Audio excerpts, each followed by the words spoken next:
افغانان ورنو تاسو به د کرکټ ورلد کپ کتلې د پاکستان او د نیوزیلند ترمنځ د سیمی فائنل چې هغه دا خبره پاکستان وګټلو.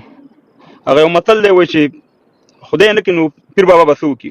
قسمت خبره ده. نو بعضې زما ښکته پښتنو چې ما سره ډېر زیات پښتانه ښکته مینه لري ما ته میسیجونه او دغه تاسې هم ګورئ زما په دا کې کتلی شئ چې یاره تا موږ ته پاکستان ته دې مبارکي رانه کړه.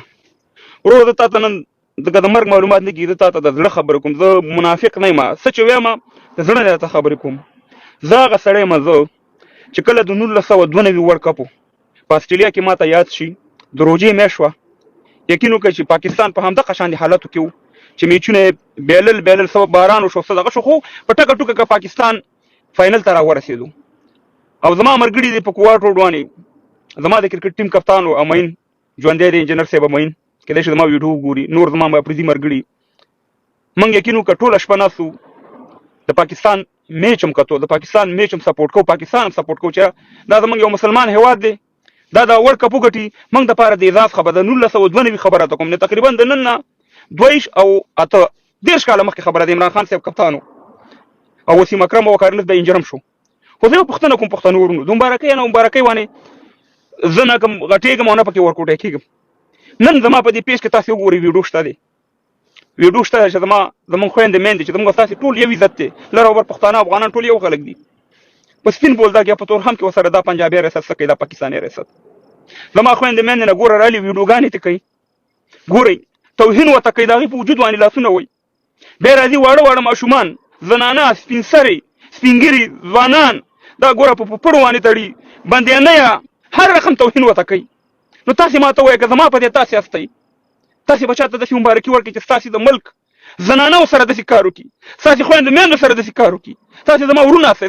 زما همیشه د لر او بر د پښتنو دپاره یو پیغام وړاندې کړی خو زه دا انصاف تاسې له در کوم چې ستاسې د خلکو سره ستاسې د ماشومانو سره ګوره یو خو 45 کاله و دا ټول معلومات راټولو شو چې پاکستان دهشتګرد ریاست 45 کاله موږ تباه او برباد کړو او اخره کې اوس چې مهاجر یې کړو مجبور یې کړو دلته په تورخم باندې څنګه بېعزتي کوي په زموږ په سپین بولدک کې زموږ د خویندو میندو سره څوک بېعزتي کوي. دا 2 منټه زما په دې خبره سوچ وکړئ پښتنو ورونو.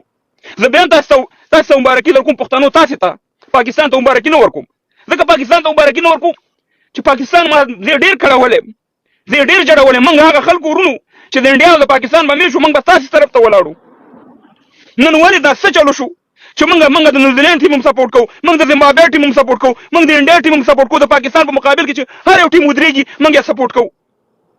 اخر ولې داسې کېږي؟ تاسې اول د 2 منټه سوچ زما په دې دغه وکړئ. زمونږ هغه خلک ګوره زه تاسې که کله ولیکئ نه موږ مرداره نه زما معلومات دی زما ټول وخت په دې ښار کې تېر کړی ما ټول وخت په د کوواډ یا نور ځایونو کې مې تېر کړی دی دا ټول خلک ما پېژني ما الحمدلله داسې وخت تېر کړی داسې نه چې زه په دې فیسبوک تاسې سره راځم ښه د پښتنو ورونو یا د باجوړ یا د مردان یا د نوخار یا د چارسدي یا د سوات یا د نور ځایونو تاسې زما پوښتنه ما سره کوم وخت تېر کړی ما زه داسې نه یم چې زه خان وم خو قسم ته دا څنګه چې خبرې چې کوم په دې فیسبوک همدغه موږ تاسې سره مینه لرو د سره کوو خو تاسې خپله سوچ وکئ تاسې خپله سوچ وکړئ چې موږ سره دا پاکستان څه کوي ورونو. موږ هغه خلکو چې موږ ستاسې په خوشحالېدو ورونو ستاسې سره 14 اګست خوشحالي مانځله تاسې سره د انډیا سره په دښمنۍ موږ تاسې سره ولاړو مګر نن تاسې وګورئ چې ټول افغانان د پاکستان مخ اړوي ولې اړوي؟ اخر د دې شاته خو څه وجه شته که نه که نن رحیم صدیقي یا بل افغان نیوزیلینډ سپورټ کوي یا نور ټیمونه سپورټ کوي زموږ ګړه تور دی زموږ ګړه تور پاکستان تور کړی. موږ دغه وګورئ تاسې عمران خان سره څه وکړه تاسې پوسټ ته کنځلې وکړې کوم نه کړې باجوړ ته هم ستې ویلې کوم نه ویلو.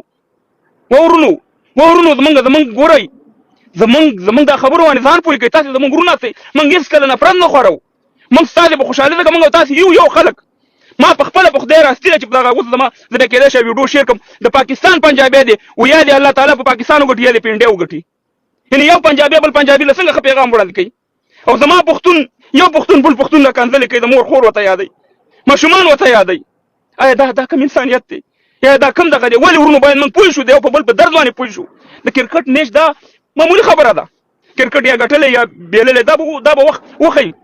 ما ته هماغه حالت ښکاري کوم چې په 1992 کې پاکستان همدغه شانې مات ګوټ همدغه اسټرالیا کې روان و د ورلډ کپ وګټلو موږ دومره خوشحاله وو چې پاکستان دومره ورلډ کپ ګټلی دا پاکستان زموږ اسلامي هېواد دی زموږ دوست هېواد دی. آیا دوست هېواد داسې کوي زموږ سره؟ فقط دومره خبرې مې وي. الله خوشحاله آباد لره چې خفه شوي ناست دی او هیله کوم چې زما په خبرو زما په مطلب پوه شوي یاستئ کرکټ میچ په باره کې چې تاسې دا کړی چې راته یو تبصره وکړه تبصره مې دا وکړه خصوصا ښکته پوښتنو تاسو ته مبارکي وایم په قیامته پورې به پاکستان ته ونه ویم خدای په امان